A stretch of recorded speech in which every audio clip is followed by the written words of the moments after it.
ఓం తచ్చన్యారావృణీమహే గాతుం యజ్ఞాయ గాతుం యజ్ఞపతయే దైవీ స్వస్తిరస్తునః స్వస్తిర్మానుషేభ్యః. ఈ రోజు శివుడికి అభిషేకం చేసే భక్తులు ఎవరైనా ఉంటే ముందుకు రావచ్చు. ఊర్ధ్వం జిగాతు భేషజం షన్నో అస్తు ద్విపదే శం చతుష్పదే. ఓం శాంతి శాంతి శాంతి. ఓం సహస్రశీర్ష పురుషః సహస్రాక్ష. నమస్కారం అమ్మా. నమస్కారం. నమస్కారం పంతులు గారు. నమస్కారం అమ్మా.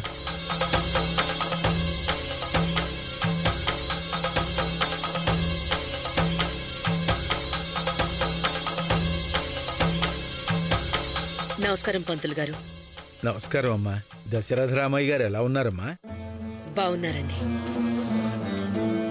ఏంటి పూజారి గారు పూజ? ఇదే అమ్మా, కిందనున్న రాధాకృష్ణుల కొలం నుంచి 108 బిందెల నీళ్లు తెచ్చి శివుడికి అభిషేకం చేయడం అంటే మామూలు విషయం కాదమ్మా. ఇదే ఆ పూజ.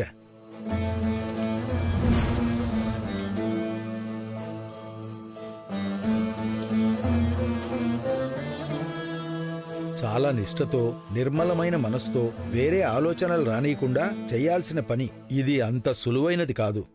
ఎంతో మంది ప్రయత్నించినా 100లో 1 కూడా చెయ్యలేరు. ఇదే ఈ శివలింగ మహిమ.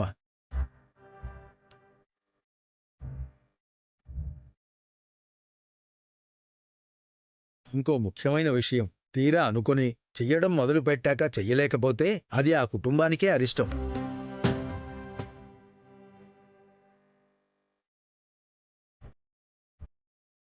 అది సరే పూజారి గారు, ఈ అభిషేకం ఎందుకు చేస్తారు? శివాభిషేకం సర్వఫలప్రదం. పెళ్లి కాని వాళ్లకి పెళ్లిళ్ళవుతాయి. పెళ్లైన భార్యాభర్తలు ఎడమొహం పెడమొహంగా ఉంటే విభేదాలన్నీ తొలగిపోయి సంతోషంగా ఉంటారు.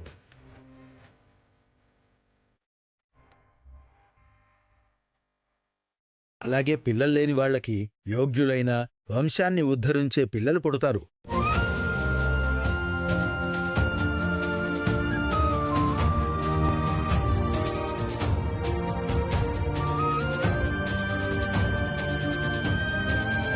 అయితే ఈ అభిషేకం మన ఊర్మిళ చేస్తే బాగుంటుంది. నేనా?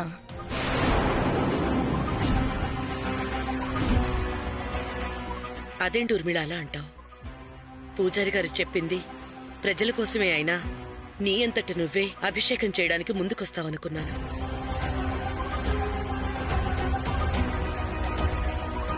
తన గురించి తెలిసి ఎలా చేస్తుందనుకున్నావు అమ్మా? ఎప్పుడు ఇంటి దగ్గర దీపం కూడా పెట్టింది లేదు. 108 బిందెల అభిషేకం చేస్తుందా? చేస్తా. చేస్తే పిల్లలు పుడతారని గ్యారంటీ ఇవ్వగలరా?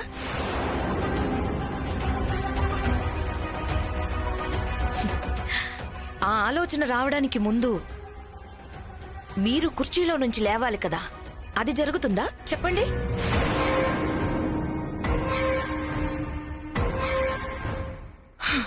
ఏం జరుగుతుందో నేను చెప్పనా? అక్కడి నుంచి 108 బిందెలతో నీళ్లు మోస్తే మీరు కుర్చీలో నుంచి లేవడం కాదు, నా నడుం పడిపోయి మీతో పాటు నేను కూడా పక్కనే ఇంకో వీల్ చైర్లో కూర్చోవలసి వస్తుంది. ఊర్మిళ, ఏంటా మాటలు? దేవుడి మీద నమ్మకం, భక్తి ఉండాలి. అవన్నీ ఉంటే ఇలాంటి మాటలు ఎందుకొస్తాయి? ఒకవేళ మనం బలవంతంగా చేయించినా పూజారి గారు చెప్పినట్టు నిష్ఠ లేకుండా చేసే పూజ సగంలోనే ఆగిపోతుంది. అది మన కుటుంబానికే అరిష్టం.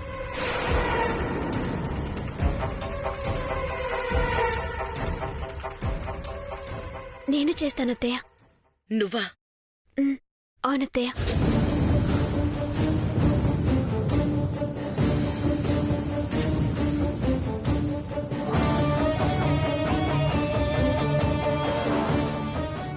నీకెందుకమ్మా?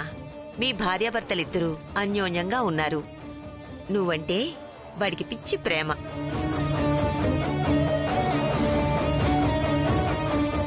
పైగా 9 నెలలు తిరిగేసరికల్లా 12 బిడ్డ పుడుతుందని నమ్మకం కూడా ఉంది. ఇంకా ఏం కోరి అభిషేకం చేయాలనుకుంటున్నావు? మీరు చెప్పింది నిజమే బామ్మగారు. ఆయన నాతో చాలా ప్రేమగా ఉన్నారు.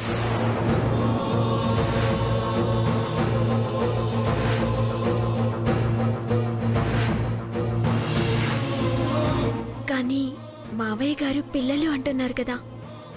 ఇప్పుడు ఆ శివయ్యకి అభిషేకం చేస్తే పుట్టే పిల్లలు వంశోద్ధారకులవుతారని నమ్మకం బామ్మగారు. ఇప్పుడు చూద్దాం. ఇది దీని ఓవరాక్షన్ కాకపోతే నేను చెయ్యను అనగానే చేస్తానని ముందుకు రావాలా? దీనివల్ల నేనింకా బ్యాడ్ అయిపోతున్నాను. పూజారి గారు, నేను అభిషేకం చేస్తాను. చెప్పిందంతా బాగా గుర్తుంది కదమ్మా. మొదలు పెట్టాక మధ్యలో ఆపకూడదు. 108 బిందెలే కదా, ఏ ఉందిలే అనిపిస్తుంది. కానీ ఆ శివకృప లేకపోతే భీముడైనా సరే ఒక్క బిందె నీళ్లు తెచ్చి అభిషేకం చెయ్యలేడు. ఆలోచించుకో అమ్మా. పైగా మధ్యలో ఆపితే అరిష్టం.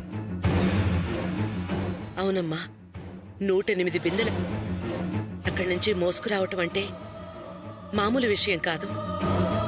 చెయ్యలేకపోతే అరిష్టం అంటున్నారు కదా. లేదత్తయ్య, నేను చేయగలుగుతాను. అవునత్తయ్య,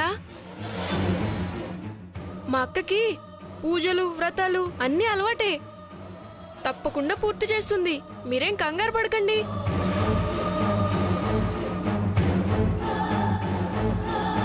చేయనీ కౌసల్య.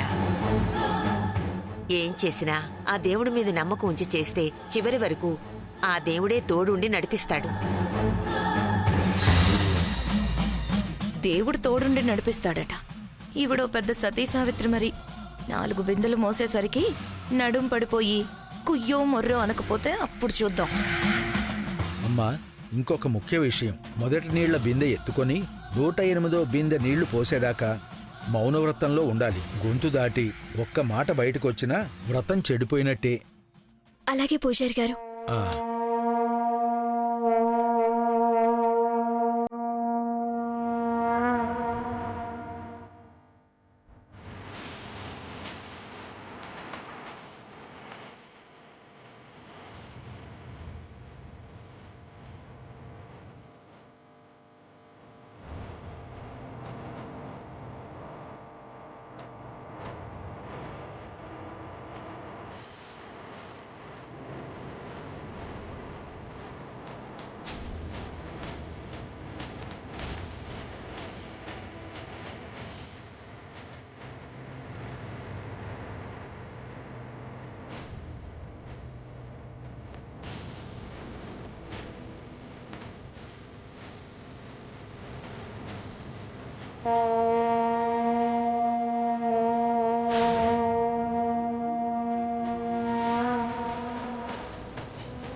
ఏంటి ఓవర్ యాక్షన్ చేస్తున్నావు? ఓవర్ యాక్షన్ ఏముంది? నా కోరిక తీరడం కోసం చేస్తున్నాను. ఏంటి నీ కోరిక? పిల్లలు పుట్టడమేనా? పిల్లలు ఎలాగూ పుడతారులేండి, కానీ అంతవరకు రావాలంటే ముందు మనం చెయ్యాలి. కాపురం చెయ్యాలంటే మీ తిక్క తగ్గాలి. ఆ తిక్క తగ్గించమని శివయ్యని వేడుకున్నాను. ఈ విషయం అందరితోనూ చెప్పలేను కదా, అందుకే పిల్లల కోసమని చెప్పాను. డ్రామా క్వీన్వి నువ్వు, ఏమైనా చెప్తావు. కానీ మధ్యలో ఆగిపోతే కుటుంబానికే అరిష్టమని చెప్పారు, అది మర్చిపోకు. ఆ పరిస్థితి వస్తే ఒక చెయ్యి వేయటానికి మీరున్నారు కదా. అంత సీన్ లేదమ్మా, నేనే హెల్ప్ చేయను. సరే, చేయకపోతే చేయకపోయారు, కనీసం ఆశీర్వదించండి.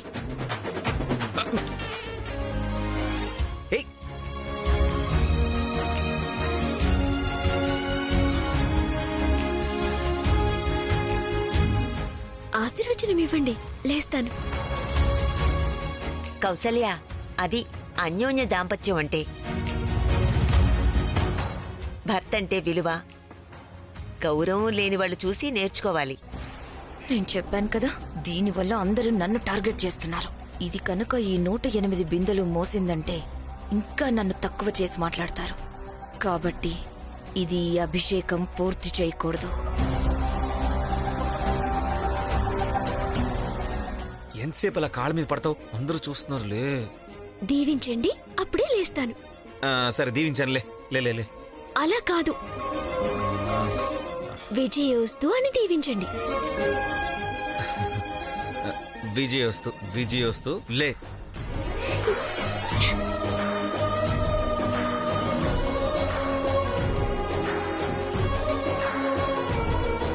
పొరపాటున ఏమన్నా జరిగి మధ్యలోనే ఆగాలి, అప్పుడు చెప్తాను సంగతి.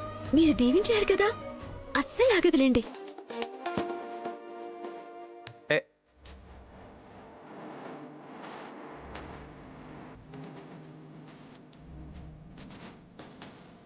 అమ్మాయి గారు మీకోసం ఎంత ఆలోచిస్తున్నారండి.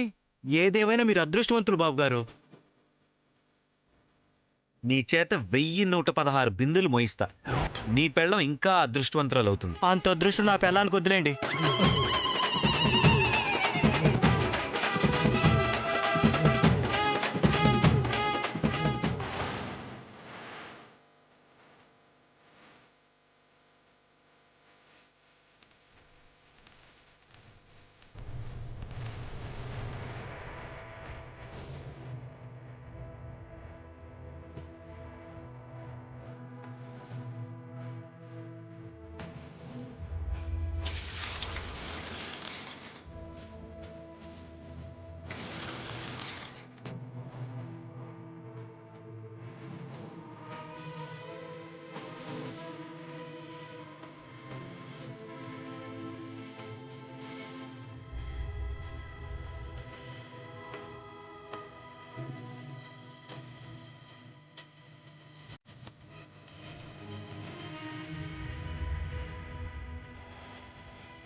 ఓం నమ శివాయ. 1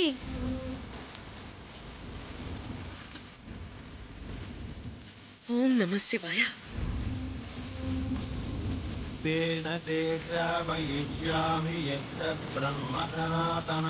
ఓం నమ శివాయ. ఓం నమ శివాయ. ఓం నమ శివాయ.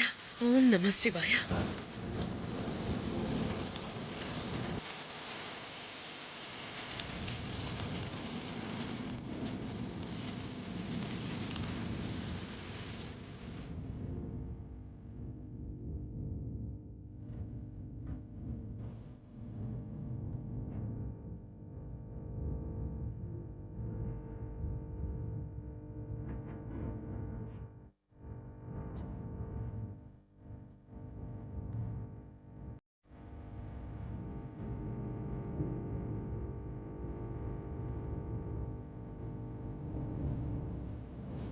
तेन देशावयिष्यामि यत्तद्ब्रह्म सनातनम्।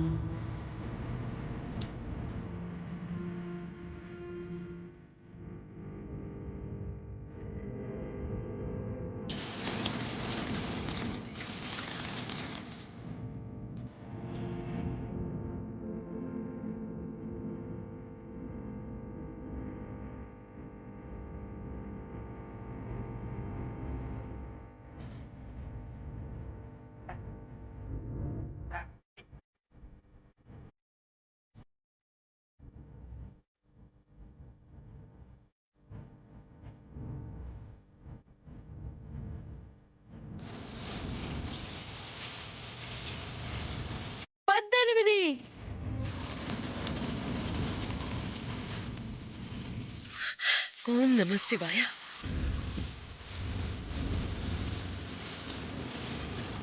అంతే అక్క, నువ్వు చేయగలవు.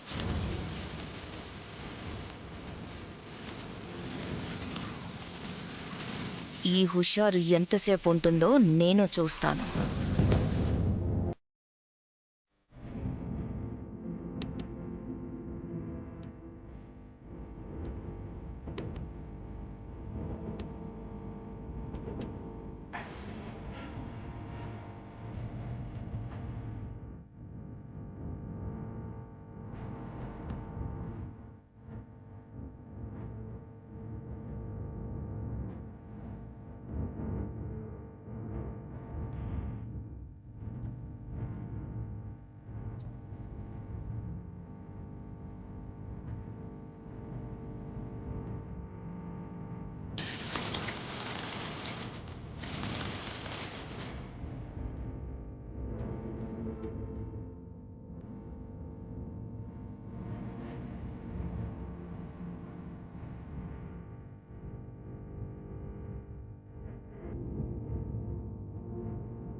ఓం నమ శివాయ 50 ఓం నమ శివాయ 50 బిందెలు మోసింది అయినా దీన్ని కలుపులేదేంటి?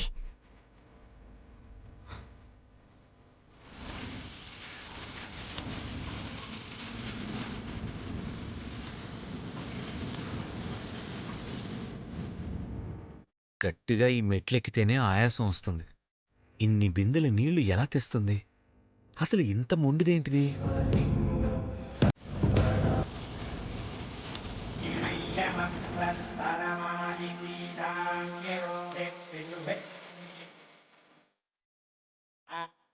ఇది అంత సులువైనది కాదు. ఎంతో మంది ప్రయత్నించినా 100లో ఒక్కరు కూడా చెయ్యలేరు. పూజారి గారు చెప్పిన దాని ప్రకారం ఎవరో కొద్ది మంది తప్ప ఈ అభిషేకం ఎవ్వరూ చేయలేరు.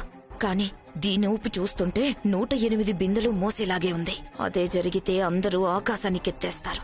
నిజంగా దేవుడి మహిముండి పిల్లలు కూడా పుట్టేస్తే నన్నింకా చాట సన్నాసిలా చూస్తారు. ఎట్టి పరిస్థితుల్లోనూ ఇది పూర్తి కానివ్వకూడదు.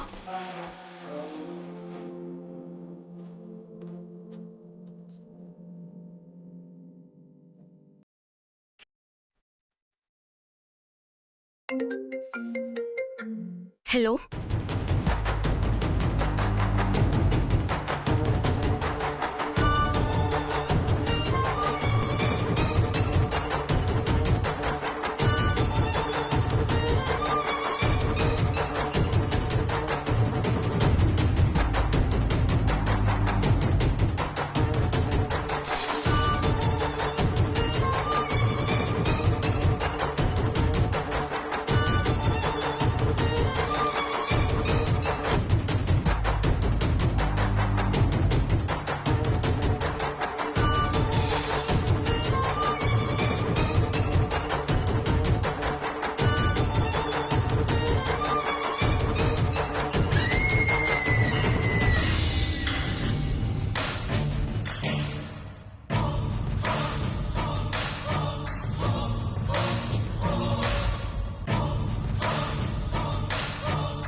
ఇప్పుడెలా మోస్తావో చూస్తానే.